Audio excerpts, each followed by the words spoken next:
좋은 교회, 좋은 TV. 우리가 이 세상에서 간절하게 누리고 싶은 것들이 있습니다. 어떤 사람은 남편을 누리고 싶어 하고, 또 아들을 누리고 싶어 하고, 성적을 누리고 싶어 하고, 내 좋은 직장을 또 돈을 누리고 싶어 하죠. 이 누리고 싶어 한다라는 것을 어떻게 알 수 있는가 하면 그 사람이 평소에 무슨 말을 많이 하는가를 보면 알 수 있어요.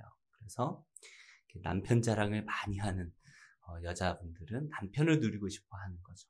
아들 자랑을 많이 하는 사람은 아들을 누리고 싶어 하는 것이고, 요즘엔 딸 자랑을 많이 해요. 그죠? 딸이 이거 사줬어. 딸이 이거 사줬어. 하면서 딸 자랑을 많이 하는데, 저는 누릴 수 없는 것이죠. 직장을 누리고 싶어 하는 사람, 우리 회사가 말이야. 우리 회사가 말이야. 이렇게 말을 할 거예요. 그 마음이 온통 거기에 관심을 가지고 있다라는 것이에요.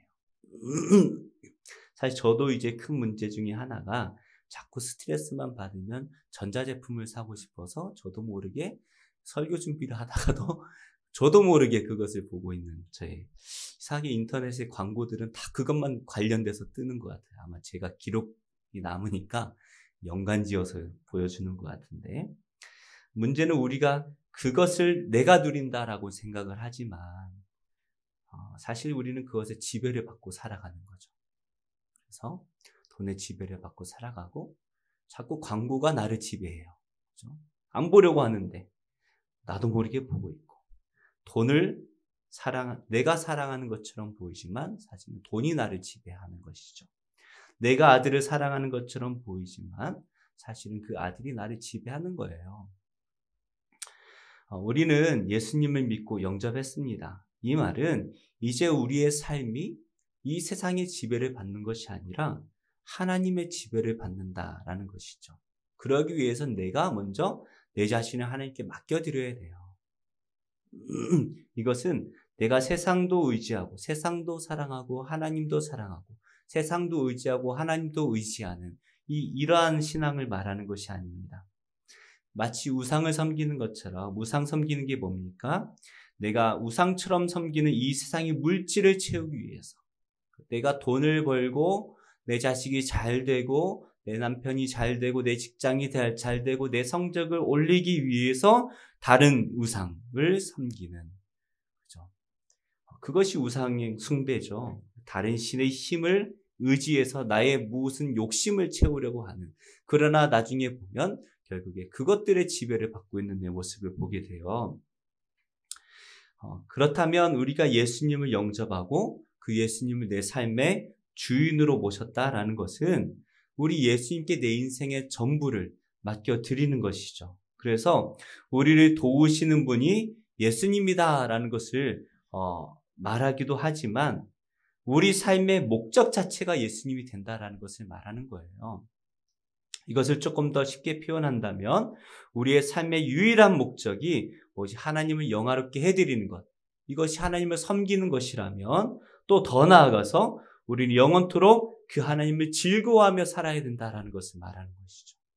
그러니까 우리가 우상을 섬기면서 우상이 우리에게 제공해 주는 것처럼 보이는 물질을 우리가 누리며 살아가고 그 물질을 즐거워하며 살아갔다면 이제는 완전히 바뀌어서 우리가 하나님을 섬기고 무엇을 즐거워해요? 그 하나님이 주는 물질을 즐거워하는 것이 아니라 그 하나님 자체를 즐거워하는 그런 인생으로 바뀌어야 된다라는 거예요. 그러니까 우리의 삶의 목표 자체가 바뀌어야 된다라는 것을 말하는 것이죠. 이제 이스라엘이 출애굽을 했어요. 바로를 섬기던 그들이 이제 하나님을 섬기게 됐습니다. 하나님께서 약속하신 대로 출애굽을 시켜주셨고 이제 이스라엘의 하나님이 되어주셨어요. 이제 하나님께서 사실 다 하셨지만 이제 이스라엘 백성들이 하나님을 믿고 따라왔죠. 그렇죠? 아마 따라오지 않은 사람들이 있을 수도 있어요.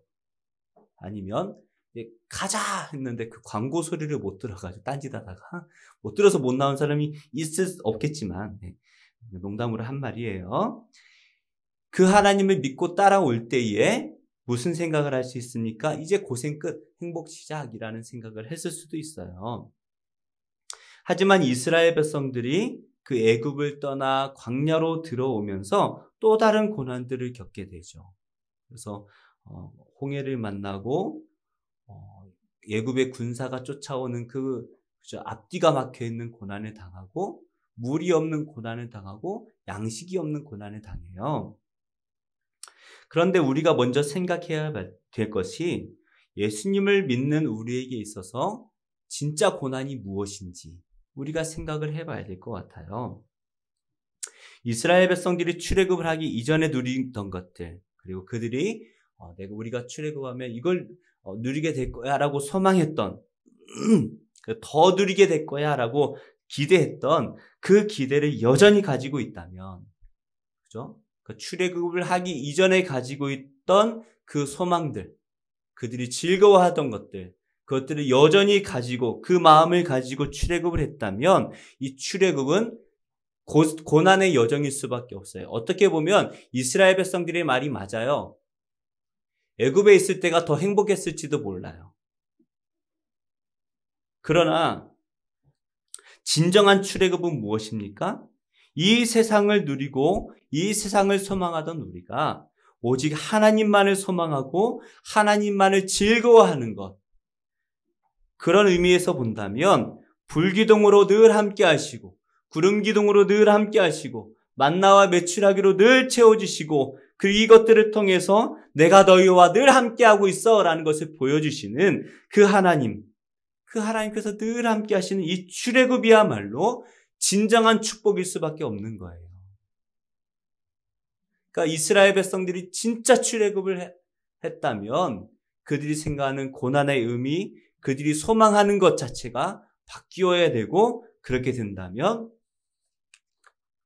하나님께서 늘 동행하시는 이 출애굽이야말로 진정한 행복인 것이죠. 그래서 출애굽을 했음에도 불구하고 여전히 광야의 고난이 그들에게 함께하고 있지만 그들은 복된 자녀입니다. 왜 그렇습니까? 하나님께서 늘 함께 하시기 때문이에요. 그래서 아침마다 만나를 거두러 갈 때마다 그들은 행복해야 돼요.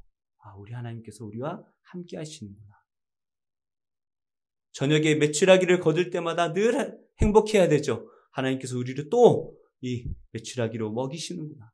불기둥과 구름기둥을 볼 때마다 하나님의 우리와 함께 하심을 바라보며 그들은 행복해야 되는 거예요. 이제 우리 인생 전체가 예수님을 믿고 나서는 달라져야 되죠. 우리의 생각과 가치관이 달라져야 되고 우리의 삶의 목적과 목표가 달라져야 됩니다. 거기에는 고난이 무엇인지에 대한 생각도 바뀌어야 돼요. 이전에는 내가 누리고 소망하던 이 세상의 것이 부족한 것이 고난이었다면, 그죠? 내가 세상의 것이 부족한 것, 남들보다 덜 가진 것이 나에게 고난이었다면, 이제 예수님을 믿고 거듭난 후에는 우리가 누려야 할 그 예수님이 느껴지지 않는 것, 내 안에서 예수님이 더 이상 느껴지지 않고 예수님이 믿어지지 않는 것, 그것이 우리에게 고난이 되어야 되는 것이죠. 그래서 내가 아침에 눈을 떴는데 예수님이 느껴지지 않아요. 하나님이 더 이상 내 안에 느껴지지 않아요? 그럼 우리는 참을 수가 없어야 되는 거예요. 어떻게 하나? 나 이제 망했다. 그런 생각이 들어야 되는 거예요. 그래서 예수님만이 우리의 유일한 삶의 행복이 될 때 우리가 예수님을 믿고 행복해질 수가 있어요. 그래서 예수님을 믿지만 여전히 세상의 것들이 내 안에 행복으로 느껴질 때 우리는 예수님을 믿음에도 불구하고 고난의 세상 가운데 살아갈 수밖에 없는 것이죠. 예수님을 믿는다고 세상의 물질이 갑자기 채워지는 거 아니잖아요. 예수님 믿는다고 갑자기 아프던 것이 갑자기 나을 수도 있지만 안 나는 경우가 더 많잖아요. 그렇기 때문에 내가 예수님을 믿는다 하더라도 내 이 고난에 대한 내 소망이 바뀌지 않으면, 내 즐거움이 바뀌지 않으면 우리는 여전히 고난의 삶을 살아갈 수밖에 없는 것이에요. 그래서 우리가 예수님을 믿지만 여전히 불행한 것은 내 소망이 바뀌지 않았기 때문이에요. 하나님 때문에 즐거워한다면 우리는 늘 함께 하시는 그 하나님 때문에 행복할 수밖에 없지만 그 생각이 바뀌지 않았기 때문에 늘 불행할 수밖에 없어요. 이스라엘 백성들이 출애굽을 했습니다. 물론 출애굽 이전에도 하나님께서 늘 함께 하시고 이스라엘 백성들을 돌봐주셨어요. 하지만 이제는 하나님께서 이스라엘 백성들이 늘 눈에 보일 수 있도록 함께하고 계시죠. 불기둥과 구름기둥, 만나와 메추라기를 통해서 내가 너희와 늘 함께하고 있다라는 것을 말씀해 주세요. 그러니까 이스라엘 백성들은 그 하나님을 바라보며 늘 즐거워야 되는데 문제가 뭐예요? 아직 완전한 거듭남을 누리지 못했기 때문에 하나님께서 늘 그들과 함께 하시고 그들에게 내가 너희와 함께 한다라는 것을 보여주시지만 만족하지 못하는 것이죠. 무엇보다 이스라엘 백성들이 고난에 대한 개념이 바뀌지 못했기 때문에 하나님 그분 자체로 즐거워하지 못하다 보니까 애굽에서 가지고 있던 그 고난이 여전히 그들에게 고난이에요. 못 먹는 거, 추운 거, 더운 거, 이게 여전히 고난이에요. 그래서 출애굽을 했음에도 불구하고 계속 고난의 여정을 살아가고 있는 것이죠.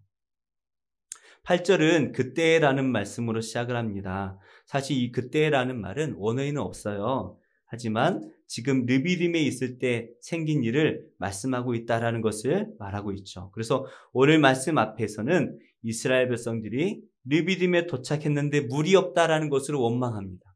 모세와 다투었고 하나님을 시험해요. 우리 17장 7절 말씀을 함께 읽어볼까요? 출애굽기 10장 7절. 그가 그곳 이름을 마사 또는 무리바라 불렀으니 이는 이스라엘 자손이 다투었으며 또는 그들이 여호와를 시험하여 이르기를 여호와께서 우리 중에 계신가 안 계신가 하였음이더라. 2절에서 모세와 다투었다라고 말을 하고 있는데요. 하나님께서는 이 이스라엘 백성들이 하나님을 시험한 것이다 라고 그렇게 정의하시죠. 하나님께서는 언제나 이스라엘과 불기둥과 구름기둥으로 함께 하셨어요. 눈을 보면 늘 함께 하세요. 늘 함께. 밤에는 불기둥이 활활 타오르고 있고 낮에는 구름기둥이 그들의 그늘이 되어주죠.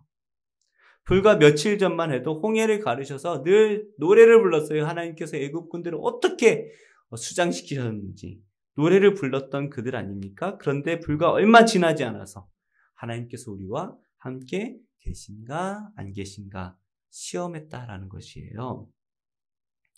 이렇게 하나님을 시험했던 이스라엘 백성들에게 하나님께서는 아말렉 군대가 쳐들어오는 것으로 응답을 하십니다. 사실 아말렉 군대가 시나이 반도의 동북쪽, 이 지도를 넣는다는 게 깜빡했어요.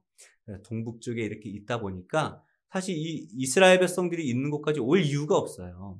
그러나 하나님께서 이 아말렉을 갑자기 사용을 하시는데 결론을 먼저 말씀드리자면 내가 늘 너희와 함께하고 있다라는 것을 보여주시죠.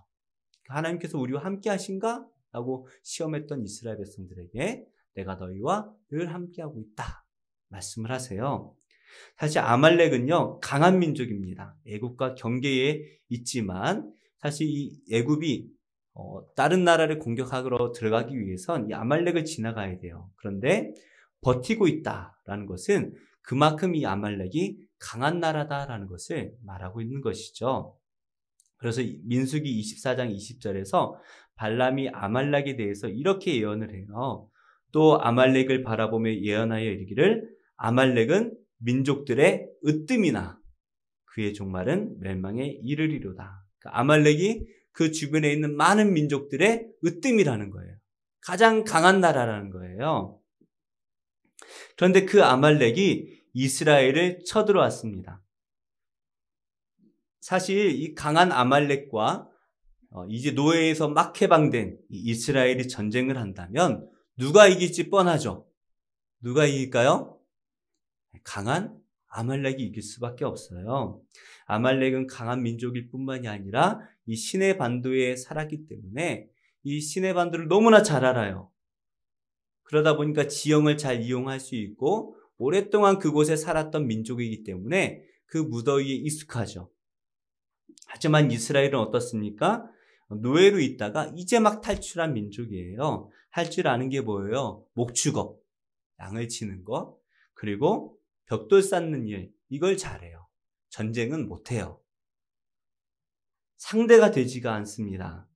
이때 모세가 가장 먼저 누구를 찾습니까? 9절 말씀을 보니까 모세가 여호수아에게 이르되 우리를 위하여 사람들을 택하여 나가서 아말렉과 싸우라. 내가 내일 하나님의 지팡이를 손에 잡고 산 꼭대기에 서리라.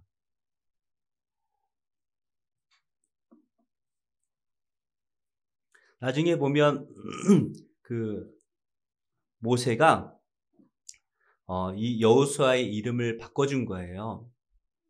이 여호수아라는 이름의 뜻이 무엇이냐 하면 여호와는 구원이시다라는 의미입니다. 그래서 헬라어로는 바꾸면 예수가 돼요. 그러니까 여호수아라는 이름은 예수님의 이름과 똑같은 이름이에요. 헬라식으로 바꾸면 예수가 되는 거예요. 단이라고 우리가 부르지만 미국에 가면 데니엘이 되는 것처럼, 주한이라고 부르지만 미국 가면 주한이 돼요. 그냥 제 이름은 행기가 될 거예요. 행기. 발음을 못해요, 외국 사람들. 그러니까 그 여호수아라는 그 발음이 헬라 시대로 오면 예수가 되는데 그 의미가 뭐라고요? 여호와는 구원이시다라는 의미를 갖는 거예요. 모세가 여호수아의 이름을 이렇게 바꾸어 줬어요. 갑작스럽게 군대의 장관이 된 여호수아이지만 여호수아는 아무것도 계산하지 않아요.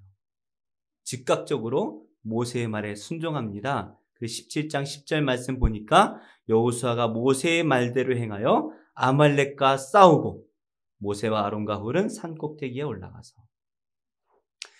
여호수아에게 모세가 뭘 요구합니까? 우리를 위하여 사람들을 택하라 말을 해요. 이스라엘 백성들 가운데 싸울 만한 사람을 택해서 싸워라 말을 하는데, 사실 이스라엘 백성들은 어떤 민족입니까? 노예로 살다 나온 민족이에요. 겁이 많습니다. 부정적이에요. 사실 이 싸움이라는, 전쟁이라는 것은 기싸움이 가장 중요하거든요. 그런데 이스라엘 백성들은 이미 기싸움이 되지 않는 민족이에요. 불과 얼마 전만 해도 뭐예요?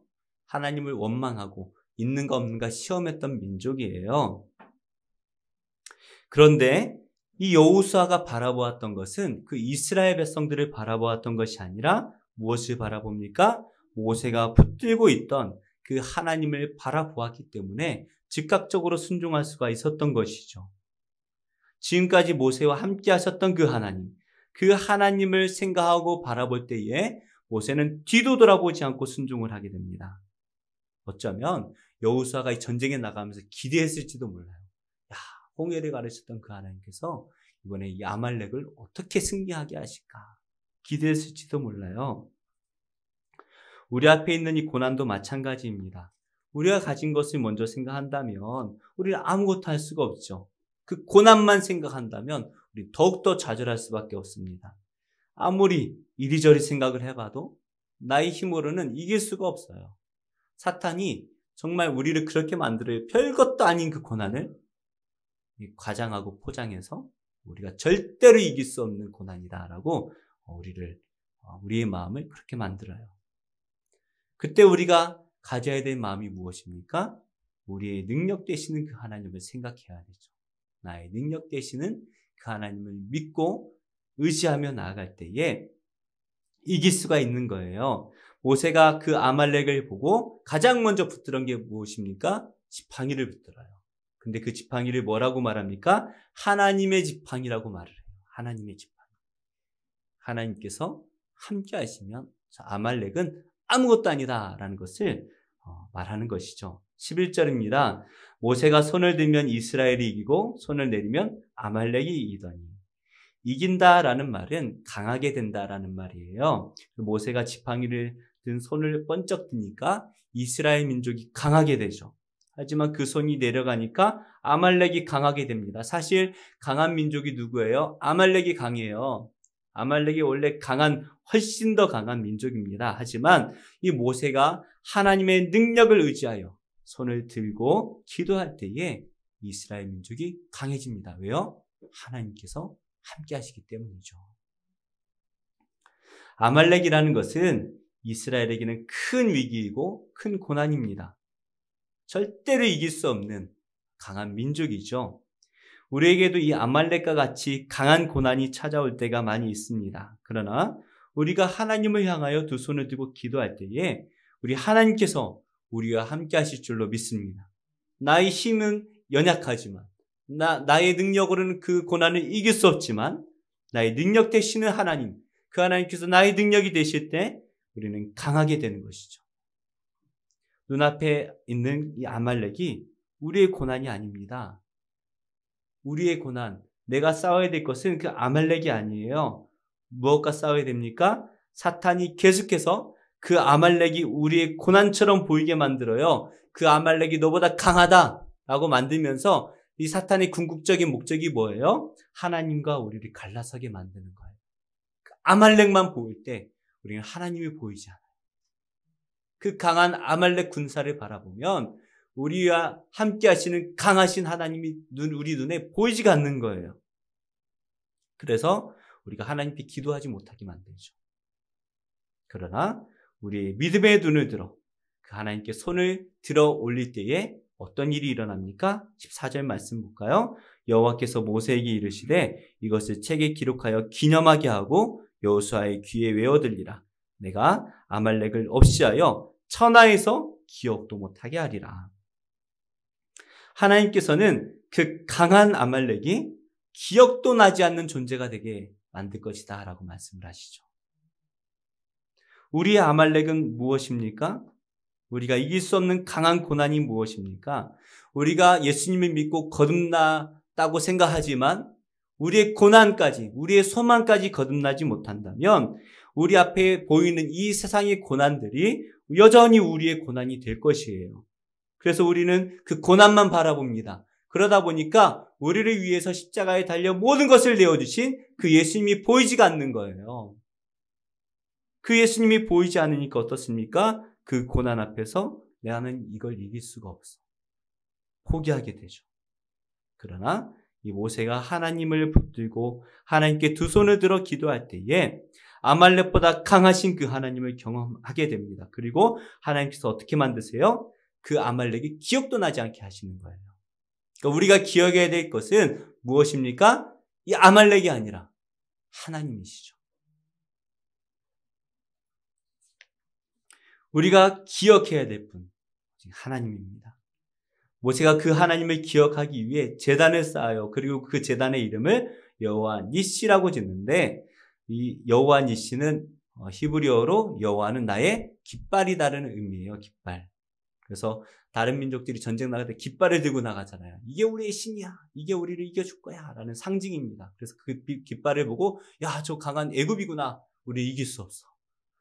라신의 표징을 깃발로 만들어서 전쟁터에 나가면 애굽이구나. 우리는 이길 수 없어. 라고 포기하지만 그러나 그 강한 애굽까지도 이기신 그 하나님이 우리의 깃발이 되어줄 때에 그 깃발을 바라보는 모든 민족들이 두려워 떨게 될 것입니다. 그리고 그 깃발을 마음에 새기고 나아가는 이스라엘 백성들은 어떤 전쟁도 이길 수가 있는 것이죠. 이제 이 깃발과 또 제단은 이스라엘이 기억해야 될 그분이 바로 하나님이다라는 사실을 말해주죠. 제단을 쌓아 하나님을 영화롭게 해드림으로써 우리가 즐거워야 될 분이 누구인가? 하나님이다라는 것을 말해주는 거예요. 그러니까 우리가 두려워했던 아말렉을 기억도 못하게 하심으로 우리가 기억해야 될 분, 우리가 즐거워해야 될 분, 그분이 하나님이시다라는 것을 말씀하고 있습니다. 이제 우리가 붙들 이름을 하나님께서 주셨어요. 그것은 바로 예수님이시죠. 우리는 그 예수님을 붙들어야 됩니다. 그래서 그 예수님이 그냥 우리 안에 오신 것으로 끝나지 않고 예수의 이름을 주셨어요. 그래서 그 예수님의 이름을 우리가 붙들고 기도할 때에 어떻습니까? 십자가에서 사망 권세를 이기신 그 예수님을 우리가 생각하게 될 것이고 나를 십자가에서 거듭나게 하셔서 구원해 주셨던 그 예수님이 생각난다면 우리는 이 세상 어떤 것도 두려울 것이 없어요. 이 세상이 우리를 자꾸 너 이거 두렵지? 너 네 아들 어떻게 되는 거 두렵지? 너 직장 잃는 거 두렵지? 너 돈 없어지는 거 두렵지? 너 건강 없어지는 거 두렵지? 너 망하는 거 두렵지? 너 네가 가장 붙들고 있는 그게 사라지는 거 두렵지? 라고 우리를 계속 두렵게 만들지만 그 예수님의 이름, 그 안에 담겨져 있는 사망 권세를 이기신 그 십자가의 능력을 우리가 생각한다면 어떤 것도 두렵지 않는 거예요. 심지어 너 예수님을 부인하지 않으면 너 죽게 만들 거야 라고 우리를 협박한다 할지라도 두렵지 않습니다. 우리의 고난은 이제 이 세상이 아니에요. 죽음도 우리가 걱정할 고난이 전혀 아니에요. 우리 안에서 끊임없이 하나님을 불신하게 만들고 이 세상에 자꾸 눈이 돌아가게 만드는 그것을 우리가 이겨내야 됩니다. 그것을 이겨내고 우리 마음에 십자가가 세워지고 그 십자가가 새겨져서 그 안에 예수 그리스도의 이름이 새겨질 때에 우리를 위해 자신의 생명도 아들의 생명도 아낌없이 내어주신 그 하나님의 은혜를 우리가 믿고 의지하게 되는 것을 넘어서서 그것이 우리의 소망이 되는 것이죠. 우리는 그것만으로 즐거워할 수 있는 거예요. 이 세상 모든 기쁨과 즐거움이 다 사라지더라도 다 사라지면 죽을 것 같았는데 예수 그리스도의 이름이 내 안에 남음으로 우리는 즐겁게 살아갈 수가 있는 거예요. 말씀의 결론을 맺겠습니다. 지금 성도님들이 가장 즐겁게 하고 있는 것이 무엇인가요? 어제 우리 어린 형제 자매님들께서 게임을 매우 즐겁게 하셨다라는, 밥 먹을 때도 아마 오늘 아침에 눈을 떴을 때도 그 얘기를 했을지 모르겠지만 그게 가장 힘들죠. 가장 즐거웠죠. 반대로 말하면 그게 사라지면 가장 고통스러울 거예요. 그래서 우리 청소년 형제 자매님들에게 가장 고통스러운 것은 스마트폰을 뺏기는 것이다. 지금 그런 통계가 있던데, 그러나 우리는 그게 아니에요. 예수님을 우리가 즐거워한다면, 예수님의 이름이 내 안에 새겨진다면 어떻게 됩니까? 이 세상이 우리의 고난이 될 수가 없어요. 스마트폰 뺏기는 거 아무것도 아니에요. 성적 좀 안 나오는 거 아무것도 아니에요. 건강 좀 잃는 거 아무것도 아니에요. 우리에게 이 세상의 고통이 사라지는 것, 이 세상의 기쁨이 사라지는 것, 그거 아무것도 아니에요. 이 세상의 고난이 우리에게 오는 것, 그것도 아무것도 아니에요.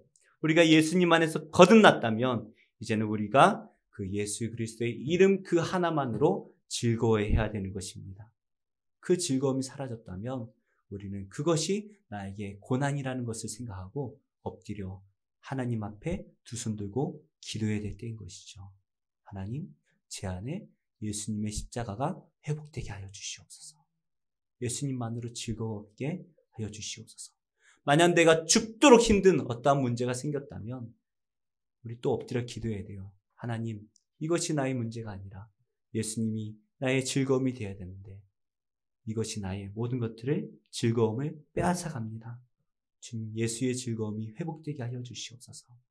우리가 그렇게 기도할 때에 아말렉이 기억도 나지 않았던 것처럼 우리도 우리를 죽도록 힘들게 했던 그 고난이 완전히 사라지고 오직 예수 그리스도의 이름만이 우리 안에 남게 될 줄로 믿습니다. 여호와 니시 그 하나님, 우리를 십자가에서 구원하신 예수 그리스도 그 이름이 우리 안에 새겨지기를 예수님의 이름으로 축복합니다.